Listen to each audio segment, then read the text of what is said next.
As you can see, above is pericardial cavity. Now this is coronal section. Sorry, this is a sagittal section. This is pericardial cavity, and this is peritoneal cavity below. In between, anteriorly there is septum transversum. Okay, it is derived from splanchnic mesoderm. Okay, and it separates it only anteriorly, but posteriorly, okay, posteriorly this part is continuous with each other, and if and here is your foregut. Okay, posteriorly, or you can here is your foregut, sorry, in here you, okay, not here. Now see, on each side of this foregut, like this is esophagus.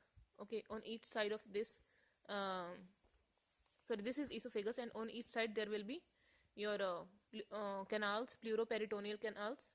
Okay, now see carefully, this upper opening this of this canal, which is continuous with pericardial cavity, it will be called as pleuropericardial opening. Okay, and the lower opening, it will be called as pleuroperitoneal opening. Okay, you can think, you should remember that why I'm using the word pleura again and again for both things. Keep in mind that pleural cavity, it arises from the this pericardio-peritoneal canal. Although this is also a part of intraembryonic coelom.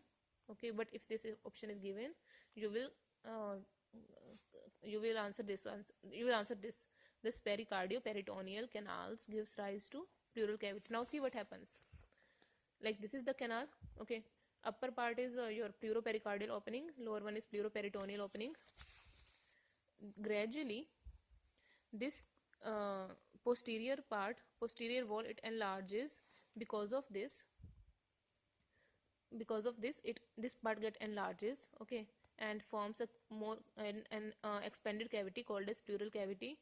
Now the posterior wall, it starts invaginating here and forms the pleuropericardial membrane to close this connection, because as you can see, uh, as it is expanding more, it is in connection with this pericardial cavity.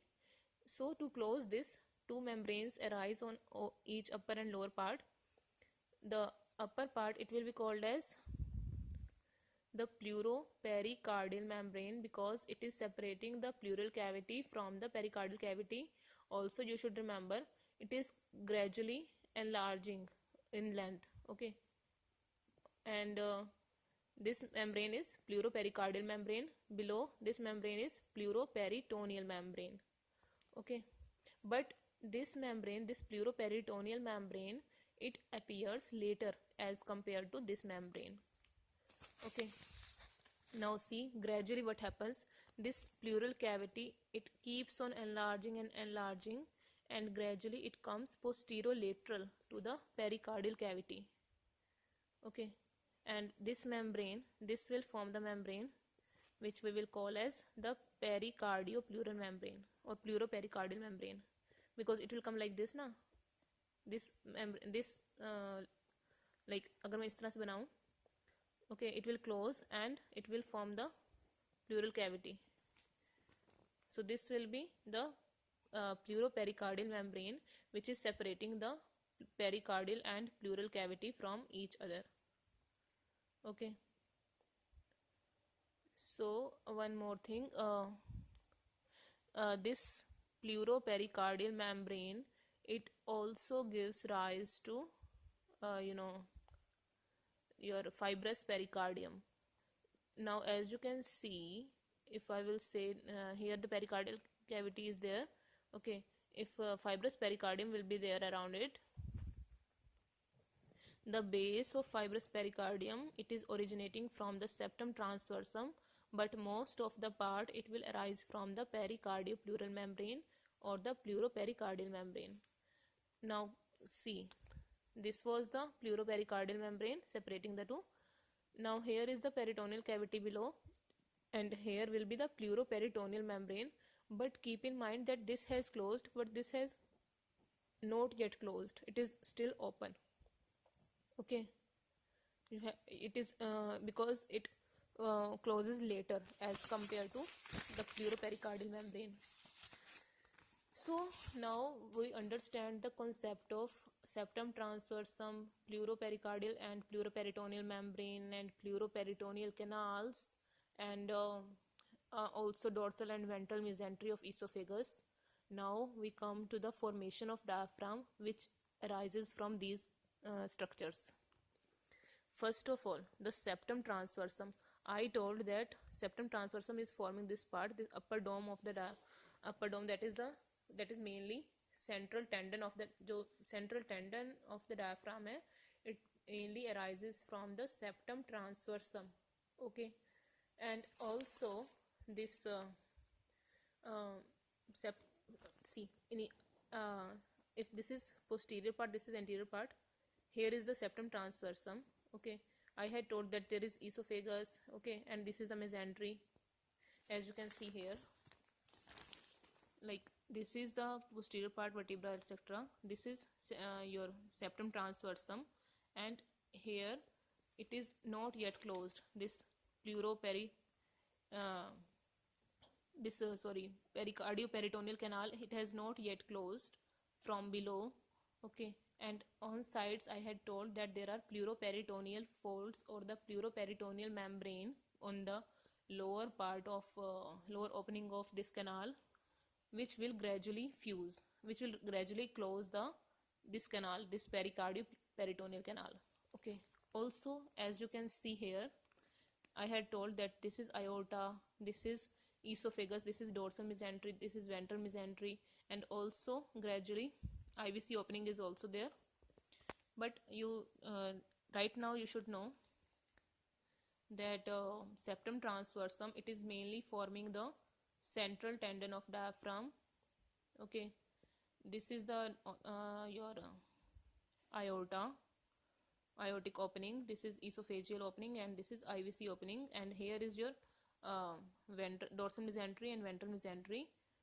So again, septum transversum forming central tendon, dorsal and ventral mesentery of esophagus forming the crura of the diaphragm. Some MCQ books, they have mentioned it to be arising from only the dorsal or some, I don't know, dorsal or ventral mesentery of esophagus. Matlab they have given only one mesentery, but it arises from both dorsal and ventral mesentery according to the standard textbook, Langman and Keith Moore. Okay, now see carefully. The two pleuroperitoneal folds, gradually they come and close this part. Okay, sorry, one more thing. Yeah, these pleuroperitoneal folds or the membranes, they appear at the beginning of 5th week, and they close this this pericardioperitoneal canal at 7th week. Okay, it basically it fuses with septum transversum and mesentery of esophagus at 7th week. Okay, and also the remaining part, it is formed from the body wall and the muscular components from the somites, especially at the cervical segments 3, 4, 5, which form the peripheral rim of the esophagus. Okay, so this was all about the formation of diaphragm. So I am repeating, diaphragm is formed from 4 structures: septum transversum, 2 pleuroperitoneal membranes, muscular component comes from somites. Okay, and the lateral at body and your lateral body wall. Okay, and also the both dorsal and ventral mesentery of esophagus, they form the crura of diaphragm. I'm repeating one more this concept again. Like each pleural cavity is arising from the pericardioperitoneal canal. Upper opening communicates with pericardial cavity through pleuropericardial opening, and lower opening communicates with peritoneal cavity through pleuroperitoneal opening. Okay, and as we know, gradually these openings are closed by pleuropericardial and pleuroperitoneal membranes respectively. this pleuroperitoneal membrane, it closes later as compared to this membrane. Okay, also you should know that this phrenic nerve C3, C4, C5, it also passes through this pleuropericardial canal. Okay, sorry, pleuropericardial membrane. Okay, which will later on closes this opening of opening between pericardial and pleural canal. Okay, so you should know that this pleuropericardial membrane gives rise to fibrous pericardium later. I have told this again also before.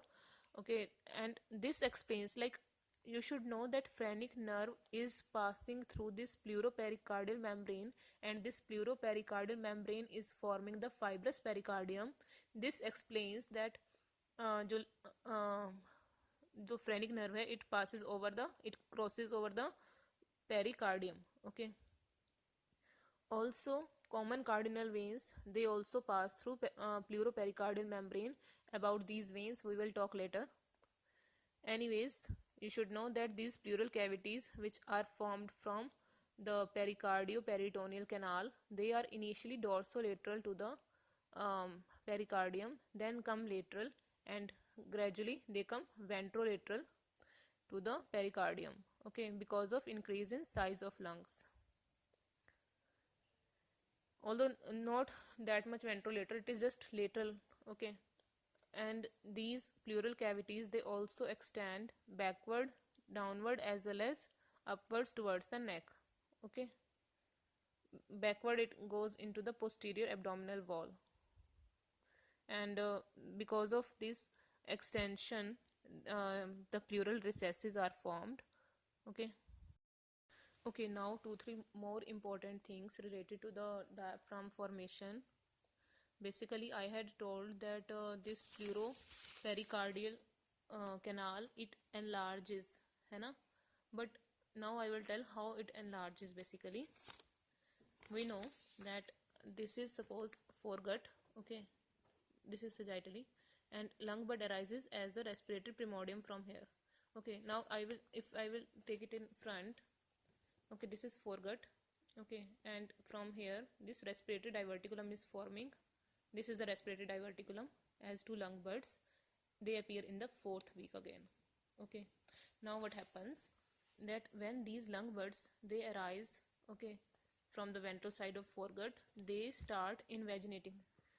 Suppose this is foregut, these are the lung buds, these are the pleuroperitoneal canals, as you can see here, and in front there is pericardial cavity. Now when these lung buds, they enlarge, they start invaginating the these openings. Okay, these pleuropericardial canals. Okay, like this. Because of this pericardio-peritoneal canal, it gets enlarged and balloons out to form the pleural cavities. Hence, to summarize, this pleural cavity is formed from pericardio-peritoneal canal.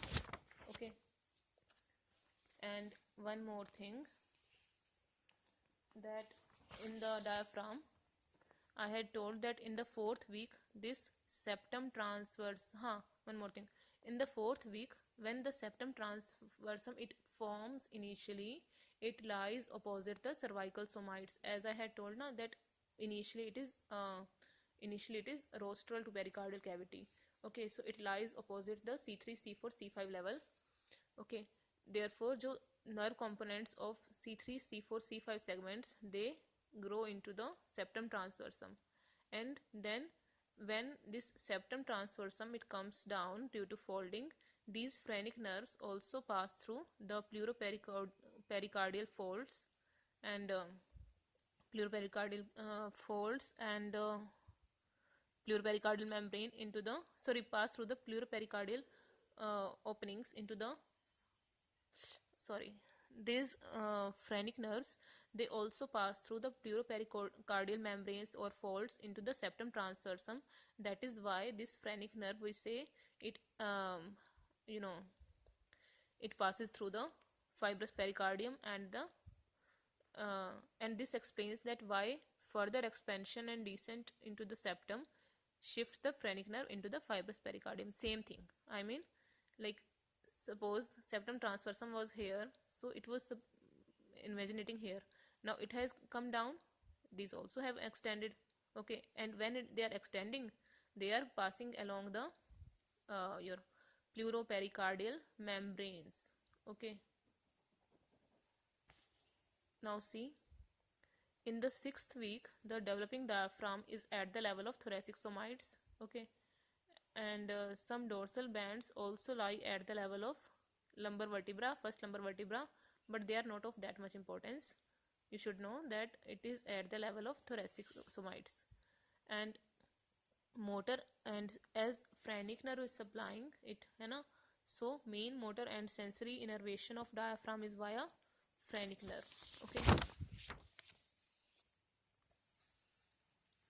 so again the theory of diaphragm, that pleural cavities, they get separated from pericardial cavity via pleuropericardial membrane, but they remain in communication with abdominal or the peritoneal cavity through the pericardio-peritoneal canal, through the lower opening of pericardio-peritoneal canal. As I had told, that this pleuroperitoneal membrane, it closes later. Okay, gradually the same thing happens, that pleuroperitoneal folds, they close this opening. Okay, and these membranes basically they appear in the beginning of 5th week, these pleuroperitoneal membranes, but they fuse with septum transversum and the mesentery of esophagus at 7th week. Okay, also later the muscular part of diaphragm is formed by the myoblasts originating from somites of C3, C4, C5. Okay, and the most peripheral rim, it arises from the mesenchyme of body wall.